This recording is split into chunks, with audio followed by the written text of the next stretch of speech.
저 진짜 오늘 준비한 거 좀 얼탱이 없는 거 갖고 온 것 같아요. 어떻게 이렇게 어, 러브샷 하는 거를 제일 위에 갖고 왔는지 저를 지금 보니까 이거 말고 딴 사진 좋은 것도 많은데 왜 이걸 갖고 왔을까 하는 생각이 조금 들지만 그래도 한번 해보겠습니다. 네, 오늘 저희 54번째 모임이고요. 오늘 준비한 거 우선은 빅뉴스가 있어서 한 장을 가지고 왔고, 그리고 논문도 2개 준비했는데 논문도 빅뉴스가 하나가 있는 것 같습니다. 그래서 굉장히 좀 좋은 소식들이 많이 있어서 공유드리고자 준비했습니다. 첫 번째로 공유드릴 거는 며칠 전에 이제 삼성의 이재용 회장님, 그리고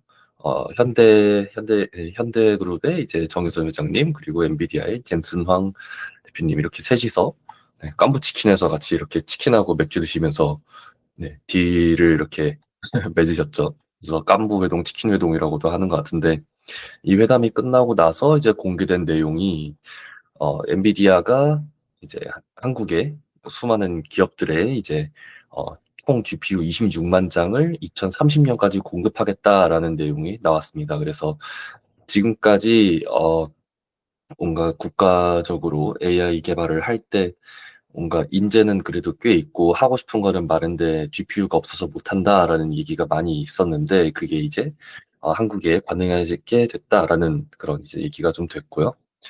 어, 되게 많은 찌라시가 돌았던 것 같아요. 어디서 봤을 때는 막 블랙엘 그 데이터 센터용 안 주고 막 RTX 프로만 준다라는 막 안 팔리는 것들 그냥 줬다 막 이런 식으로 얘기를 하는 그런 것들도 있었고, 아니면 막 GB200으로 가득 채워준다 막 이렇게 얘기하는 것도 있었는데, 공식 엔비디아에서 블로그 글이 나온 게 있습니다. 그래서 이거가 아무래도 가장 정확할 것 같고요.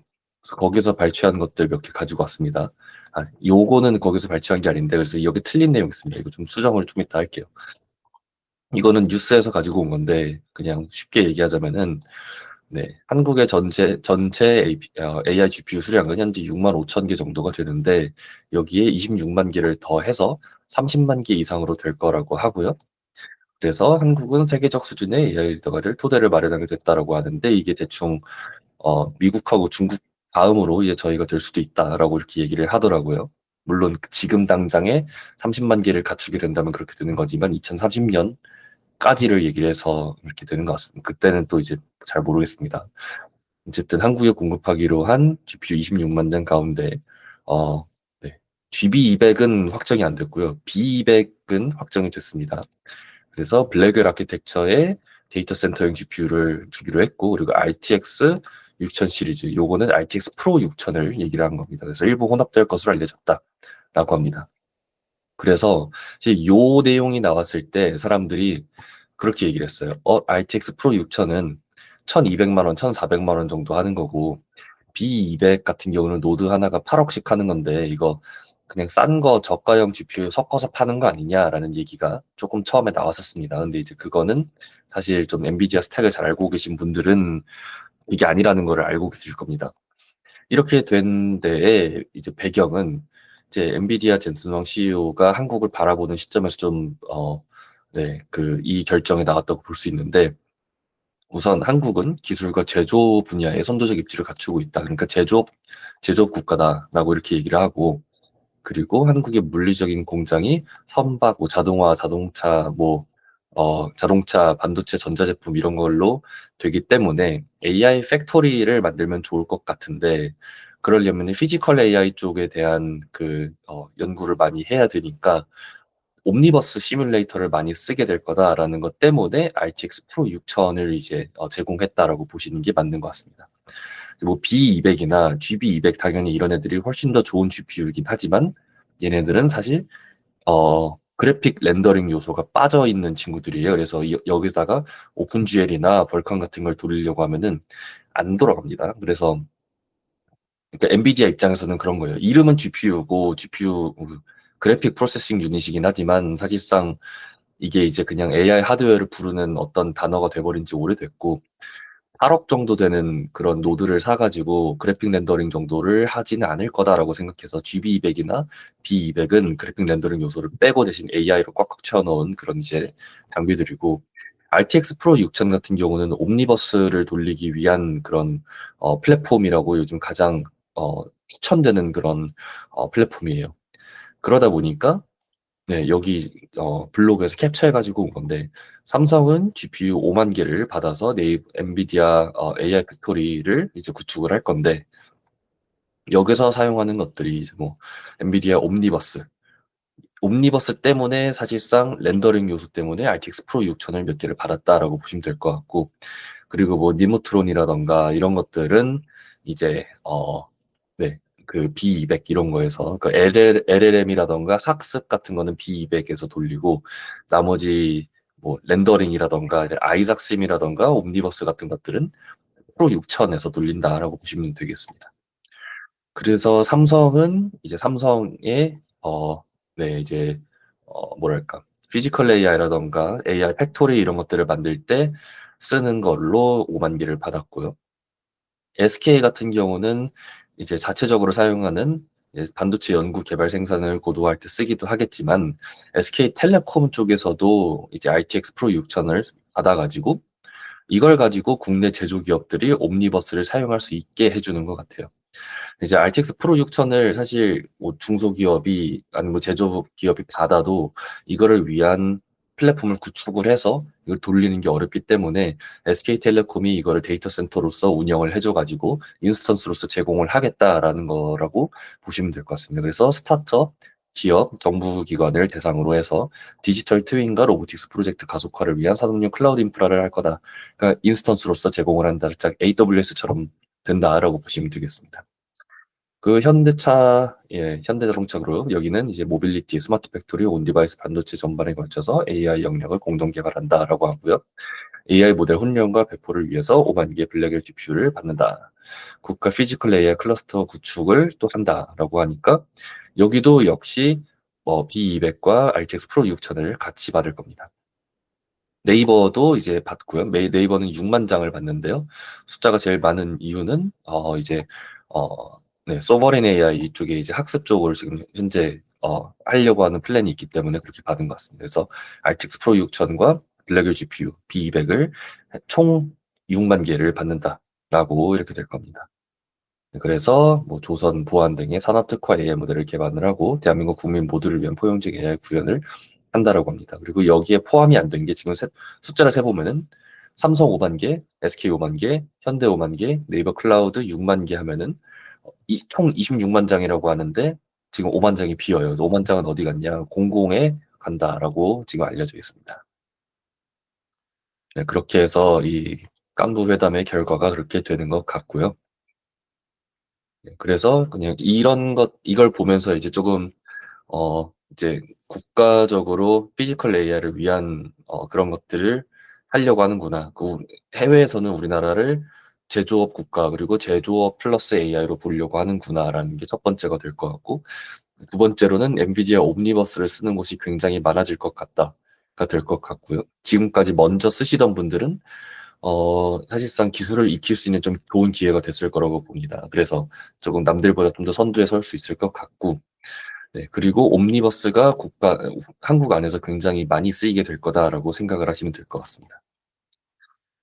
네, 그리고 다음으로 넘어가서 대박인 논문이 메타에서 나왔습니다. 모노큘러 온라인 리컨스트럭션 with enhanced CG preservation이라고 하는데 그냥 줄여서 온라인 모노큘러 3DGS라고 보면 됩니다. 그러니까 카메라 하나를 가지고 3D 가우시안 스플래팅을 실시간으로 하더라고요. 그래가지고 이게 왜 되지? 라는 생각이 듭니다. 그래서 가우시안 스플래팅 슬램도 옛날에 있었는데 그거의 개선된 버전이라고 보시면 되겠습니다. 그래서 인풋 뷰는 이렇게 되지만 현재 포지션에서 렌더링 된 거를 보면은 실시간 렌더링으로 이렇게 생기고 있는데, 네, 요게 뷰가 실제랑 굉장히 비슷하게 나온다. 그러니까 포토 리얼리스틱 디테일 리컨스트럭션이 된다라고 봅니다. 논문은 가볍게 읽어봤는데요. ORB 슬램 3를 트래킹 모듈로서 사용합니다. 그러니까 기본적으로 ORB 슬램 3가 카메라 포즈하고 그리고 3D 스파스 포인트 클라우드를 이렇게 내뱉는데 이 스파스 포인트 클라우드를 가지고 가우시안 스플랫을 이니셜라이제이션 하는 데 씁니다. 근데 예전에 이렇게 하는 것들도 있었는데 이렇게 결과가 좋지는 않았어요. 실제로 안 좋은 플로터들이 생기는 것도 있었고 아니면은 어떤 것들은 디테일이 좋고 어떤 것들은 안 좋다 이렇게 나오는 게 있었는데 이번 논문 같은 경우는 멀티 레벨 오큐펀시 해시 복셀이라는 걸 써가지고 조금 더 좋은 이제 디테일을 킵할 수 있게 됩니다.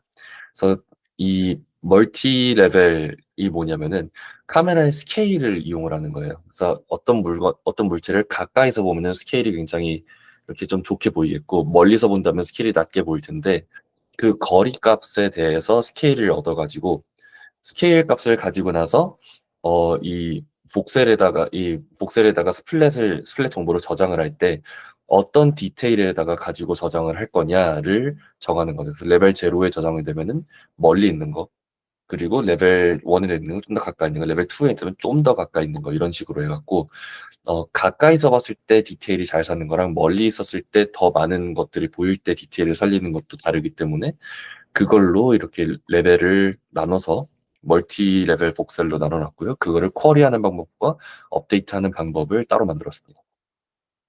그리고 ORB 슬램에서 아이디어를 좀 얻은 것 같은데 이렇게 옵티마이제이션을 할 때 코어 비지빌리티 그래프를 조금 사용을 합니다. 그래서 현재 내가 보고 있는 뷰랑 그리고 현재 보고 있는 뷰와 같이 뷰를 공유하는 곳들. 그러니까 이 카메라는 현재 뷰랑 같은 것들을 공유하고 있죠.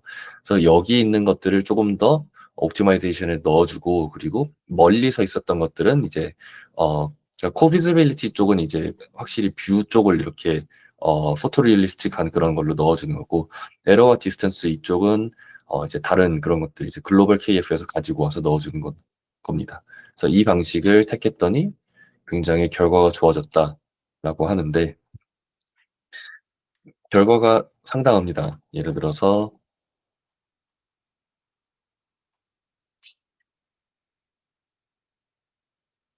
네, 여기 지금 보이는 것처럼 상당히 빠르게 수렴하는 것을 볼 수가 있고요. 그리고 퀄리티도 상당하다는 것을 볼 수가 있습니다.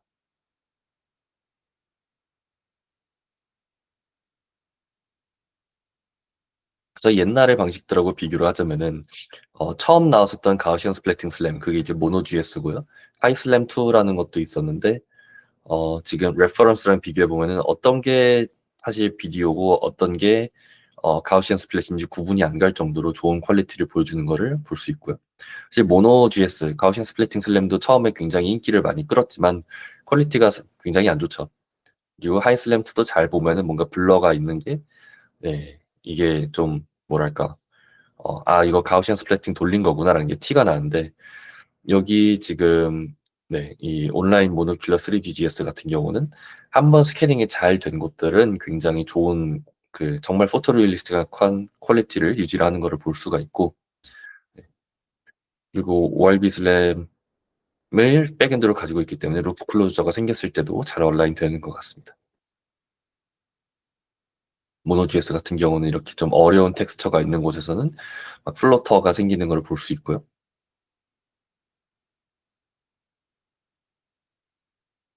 이 온라인 모노큘러 3GGS 같은 경우는 그, 이렇게 지오메트리랑 텍스처가 복잡한 곳이 있고, 그리고 텍스처가 헷갈리기 쉬운 곳들이 있는데, 이 두 개에서 문제가 안 생기게 하는 방법을 각각 다 도입을 했기 때문에, 조금 더 이렇게 플로터가 생기지 않고, 조금 더 디테일이 잘 살아있는 모습을 볼 수가 있습니다. 저는 이 정도 보면은 이게 이제 실제, 온 디바이스에서 돌아갈 수만 있다면은, 어, 사실상 댄스 슬램은 끝난 건가? 라는 생각도 조금은 들긴 합니다. 그러면 어떤 디바이스를 썼는지까지는 제가 못 봤는데 그거 잠깐 한번 보도록 하겠습니다.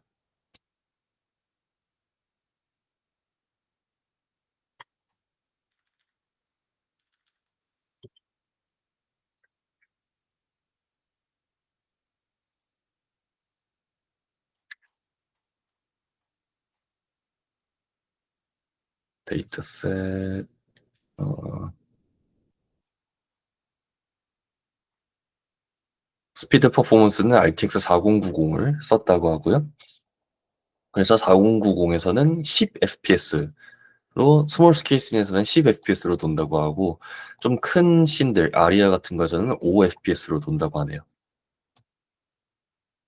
네. 그리고 네, note that PhotoSlam implemented entirely in C++, C++로 구현된 거가 사실 뭐 파이썬으로 이제 빌드된 거보다 몇 배나 더 빠르다 뭐 이런 식으로 얘기를 하는데, 이게 속도가 포토슬램이 같이 비교되는 게 있어서 그런 거 같네요. 자, 근데 네, 그래서 포토슬램 같은 경우는 FPS가 상당히 높다.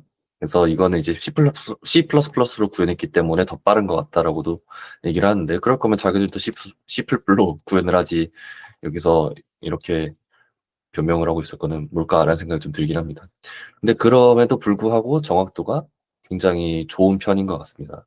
네, 여기 지금 보면은 트래킹 어큐러시 같은 경우는, 그러니까 포즈는 조금 틀릴 수 있는 것 같아요. 포즈는 사실 얘가 베스트는 아닙니다. 월비 슬램을 그냥 사용을 해서 한 거다 보니까 조금 밀리는 게 있는데, 심지어 월비 슬램 3를 썼지만 IMU를 썼지 않았기 때문에 그냥 월비 슬램하고 동일한 것 같고요. 그래서 다른 것들과 비교를 했을 때 모노큘러인 경우에서는 1등을 했다라고 이렇게 얘기를 합니다.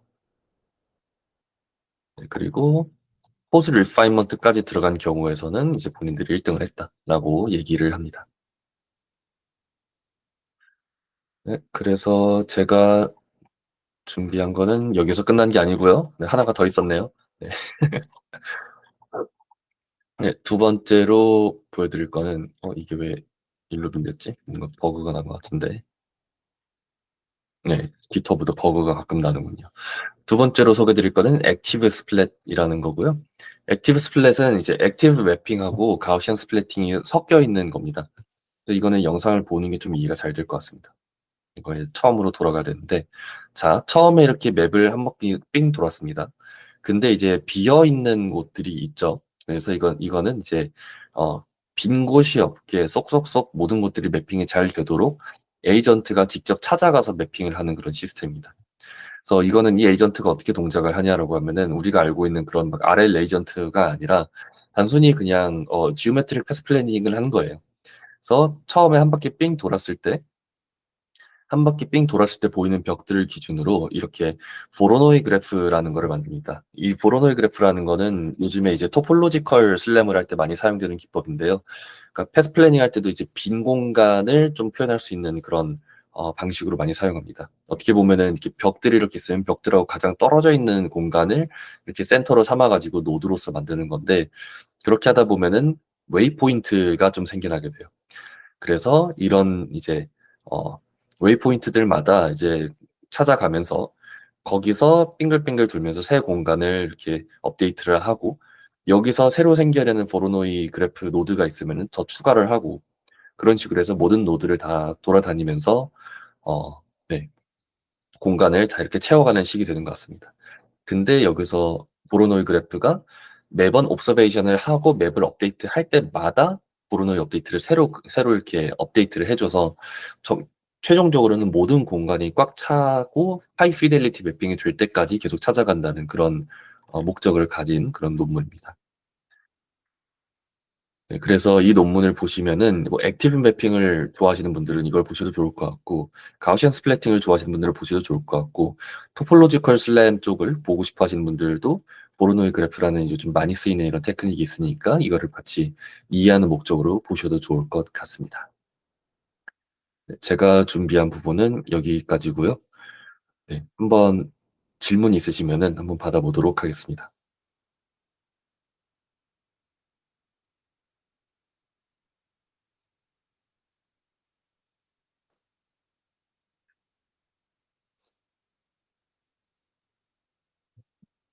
혹시 제 뒤에서 막 뽀용뽀용 하는 소리도 들리나요, 지금? 그런 건 안 들리죠? 다행이다. 고양이가 뒤에서 자고 있는데 코 골고 있습니다. 뽀용뽀용 하는데 강의를 찍을 때마다 뒤에서 코 골고 있어갖고 소리가 들어갈까 봐. 네? 아, 그리고 여기 아닌데?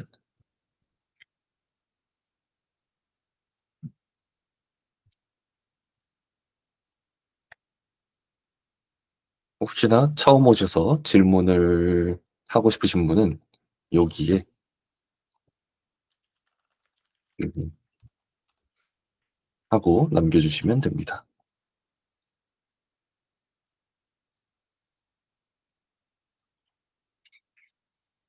네, 질문이 없으시면은 있으셔도 여기 좀 남겨주시면 나중에 지연님 발표 끝나고 한번 질문 받아보도록 하겠습니다.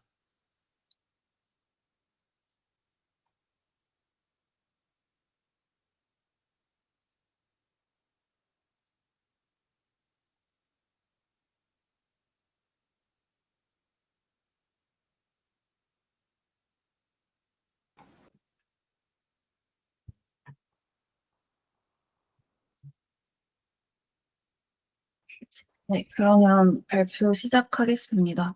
저는 오늘 모노큘러 뎁스 에스티메이션 관련된 논문을 좀 가지고 왔고, 어, 요즘 그 부피 측정하는 일을 좀 하고 있는데, 제일 어려웠던 게 SFM 같은 모델, 그런 단순한 모델로 뭔가 부피 그 3D 리컨스트럭션을 하다 보면은 상대적으로 그 포인트 클라우드가 찍히니까 여러 가지 물체를 비교할 때는 그거를 어떻게 스케일을 맞춰야 될까에 대해서 고민을 좀 많이 하고 있었는데 마침 최근에 나온 논문 중에 그런 걸 좀 그 다룬 논문이 있어서 가지고 오게 되었습니다.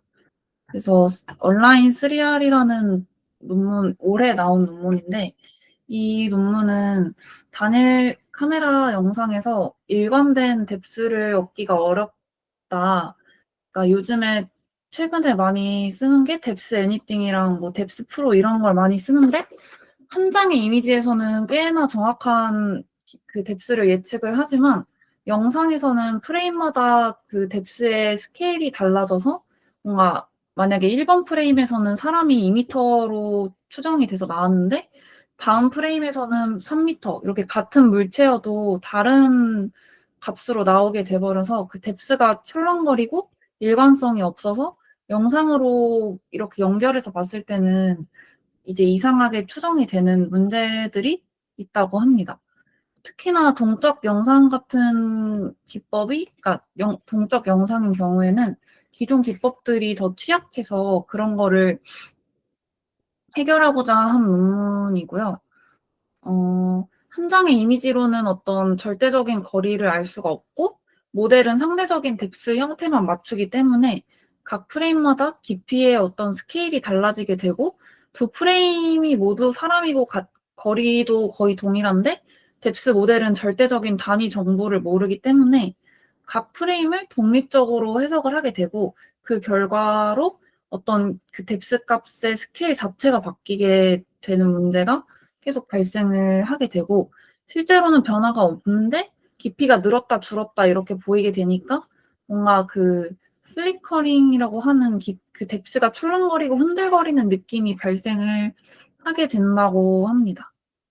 음, 그래서 이 논문에서는 어, 한 장씩 고컬러 뎁스를 뽑는 모델, 그러니까 뭐 뎁스 애니띵이나 뎁스 프로 같은 모델과 더스터라는 모델을 사용을 해서 그 두 가지 모델의 조합으로 어떤 그 품질이 좋으면서도 프레임 정확까지 잘 되는 뎁스를 추정을 하겠다라는 게 이제 최종 목표입니다.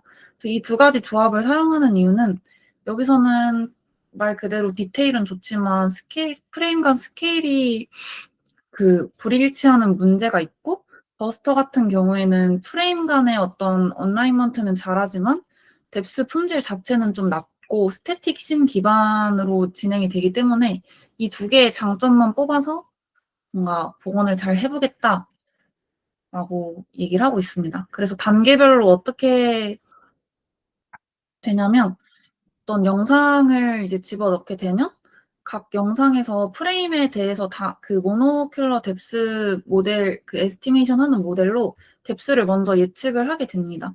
여기서는 뎁스 애니띵이나 뎁스 프로를 사용을 하고 있고요. 이 단계에서는 아직 스케일이 불일치하게 됩니다. 어, 음, 네, 그 다음에 이 뎁스를 뎁스를 3D 포인트 맵으로 변환을 해서 더스터 모델의 힌트로 제공을 해주게 됩니다. 이 부분이 이제 더스터 여기다가 언프로젝션 뎁스를 3D 언프로젝션을 시켜서 어떤 2D 픽셀과 뎁스 정보를 그 3D 포인트 클라우드로 바꿔준 다음에 그거를 뎁스에 대한 정보를 더스터에 힌트로 제공해준다고 생각을 하시면 됩니다. 그래서 단순 컨캣이 아니라 트랜스포머를 사용을 해서 어떤 이 더스터 디코더에 주입을 해주게 됩니다. 그 다음에 다이나믹 씬에서 학습이 잘 되도록 더스터의 디코더만 파인 튜닝을 해주게 됩니다. 여기서 움직이는 장면에서도 얼라이먼트가 잘 되도록 파인 튜닝을 진행을 하게 되고요. 그다음에 여러 프레임의 3D 관계를 최적화를 해서 뎁스 스케일도 맞추고 카메라 포즈까지 추정을 해서 긴 영상도 처리가 가능하도록 어떤 옵티마이제이션까지 해가지고 최종적으로 결과를 내게 됩니다. 그러니까 두 영상 프레임을 입력을 받아서 어떤 단일 뷰 뎁스 정보를 더스터에 결합을 해서 프레임 간 얼라이먼트된 3D 포인트 맵을 예측을 하게 되고 이후에 모든 프레임에 대해서 일관된 뎁스랑 카메라 포즈를 최종적으로 얻는 과정이다 라고 보시면 되고, 그래서 인퍼런스에서는 새로 이제 학습된 네트워크로 모든 프레임에 대해서 페어와이즈 3D 포인트 맵을 얻게 되고, 그다음에 글로벌 얼라이먼트를 진행을 해서 프레임 간의 스케일이 정합되고, 그다음에 프레임 간의 카메라 위치나 자색도 얻게 되고, 동적인 장면에서도 3D 복원을 되게 잘 하게 됐다라고 얘기를 하는 논문입니다. 그래서 여기서는 그냥 핵심적인 거는 그냥 더스터 구조에다가 뎁스를 힌트로 이제 주어줘서 동적 장면에서도 뭔가 잘 얼라이먼트 된 뎁스랑 포즈를 얻는다가 이제 이 논문의 핵심 방법이라고 볼 수 있습니다. 그 다음에 이 논문은 그렇게 얼라이먼트하고 이런 논문은 아닌데 뎁스 추정하는 관련된 논문을 좀 찾다가 되게 신박한 논문을 보게 돼서 그냥 한번 관심 있으신 분들은 읽어보시면 좋을 것 같은 논문이라서 가지고 왔습니다. 근데 이게 다른 논문보다 조금 어려워서 자세히 이제 이해를 하지는 못했는데 이 논문에서 제일 특이한 점은 일단 기존의 모노 뎁스 에스티메이션 하는 방식은 각 픽셀들을 독립적으로 이제 뎁스 예측에 사용을 하잖아요, 보통. 그래서 그 지역별로 어떤 뎁스가 튀는 문제가 생기게 된다고 합니다. 지오뎁스라는 논문은 이미지를 그냥 여러 어떤 평면들의 조합으로 보고 평면 단위로 깊이를 추정하는 방법을 제안을 하게 됩니다. 그래서 뎁스 추정이 되게 부드럽고 자연스럽게 이어지도록 개선을 했다고 합니다. 그래서 여기서 핵심은 그냥 실제 3D 장면은 이제 평면들의 조합이다라고 이제 얘기를 하고, 그래서 벽이나 뭐 도로, 책상 그런 것들은 대부분의 평면으로 설명이 가능하다. 그러니까 픽셀 단위가 아니라 평면 단위로 깊이를 추정하는 게 더 자연스럽다. 이제 그게 이 논문의 핵심적인 이야기라고 볼 수 있고, 그래서 평면이 정의가 되면 뭔가 뎁스는 자동적으로 따라오게 된다라고 얘기를 하고 있습니다. 그래서 각 픽셀이 속한 어떤 평면의 법선 벡터를 구하게 되고, 그 다음에 평면 거리를 이제 평면을 구하게 되면 거기서 이제 평면의 뎁스를 먼저 예측을 하게 되고, 네. 그래서 이 논문에서는 좀 평면을 어떻게 정확하게 예측을 할 거냐, 그 다음에 뎁스가 갑자기 끊기는 구역을 어떻게 판단하고 보정을 할 거냐, 요 두 가지가 핵심적으로 이야기가 나오고 있고, 그거는 이제 한번 자세히 읽어보시면 좀 아무래도 픽셀 단위가 아니라 평면 단위로 뎁스를 추정하는 관점으로 뭔가 제안을 하는 논문이어서 좀 여러 가지 인사이트를 또 얻을 수 있지 않을까 싶어서 가지고 왔습니다. 네, 그래서 여기서는 인간이 사물을 볼 때도 이런 걸 하나의 구조로 이해하듯이 AI도 그렇게 보도록 해서 좀 뎁스의 부드러움이랑 정확도를 높였다라는 게 이 논문의 결론입니다. 그래서 좀 이 논문 두 가지를 간단하게 정리를 해봤고요. 혹시 또 질문 있으시면 남겨주시면 감사하겠습니다.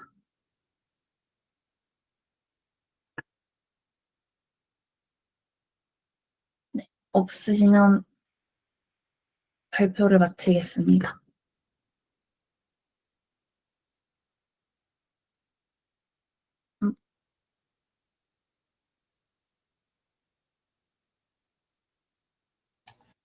예, 오늘은 뭔가 질문도 없고, 그리고 발표자가 2명이라서 상당히 빨리 끝났네요. 질문 혹시나 올라올 수도 있으니까 조금만 더 기다려보죠.